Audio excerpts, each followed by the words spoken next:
వచ్చారండి పెద్ద ఇద్దరు ఇంటర్వ్యూ చేయడానికి ఇంటర్నేషనల్ ఛానల్ నుంచి ఒక ఆంటీ ఒక అంకుల్. వీళ్ళకి ఎవరిని ఇంటర్వ్యూ చేయాలో తెలియక ఒక సామాన్యుడు ఆటోలో అమ్ముకుంటున్న పాలకోవ దగ్గరికి వెళ్లి ఆయన నడి రోడ్లో నించోబెట్టి జనం అంతా పోకయ్యే వరకు అతను ప్రశ్న అడగడం సాగమిచ్చారు. ఆ తర్వాత ప్రశ్న అడిగిన తర్వాత ఎవరైతే జనం వచ్చారో వాళ్ళు ఏమాత్రం మాట్లాడకపోయేసరికి వీళ్ళు మాకే సపోర్ట్ కొన్నారనుకొని ఆ పాలకోవ అమ్ముకునే సామాన్య వ్యక్తుడి పైకి చాలా అతి దారుణంగా మాట్లాడారు. అదేంటంటే అతన్ని అరెస్ట్ చేయాలి, అతన్ని సీజ్ చేయాలనే విధంగా ఒక భారీ డైలాగులు అయితే ఆ ఇంటర్వ్యూ అంకుల్ అయితే వేశాడు.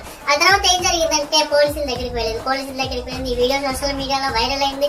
తీరా చూస్తే ఫుడ్ సెక్యూరిటీ వాళ్ళే దాన్ని చెక్ చేస్తే దాంట్లో ఎటువంటి కల్తీ లేదు, అది నాణ్యతంగా అమ్ముతున్నారు. వాళ్ళు ఎందుకు 10 రూపాయలకి అమ్ముతున్నారంటే there is only one reason. వాళ్ళు డైరెక్ట్ గా ఇంటర్వ్యూ చేసుకుని ఆటోలో పెట్టుకుని డైరెక్ట్ గా అమ్ముకుంటున్నారు అనమాట.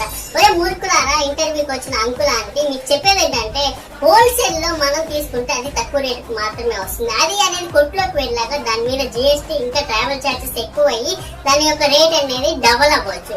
అలా కొంటే మీకు ఇష్టమా? ఇంట్లో నుంచి నేరుగా చేసుకుని బండిలో పెట్టుకుని అమ్ముకుని 10 రూపాయలు కాక 50 రూపాయలకి అమ్మితే ఎవరు కొంటారు? తీరా ఇప్పటికి ఏమైందో తెలుసా, ఇంటర్వ్యూకి వచ్చిన ఇంటర్నేషనల్ ఇంటర్వ్యూస్ అంకుల్ ఆంటీకి చెప్పు దెబ్బలు పడ్డాయి, కానీ ఇతనికి మాత్రం సన్మానం పడ్డది.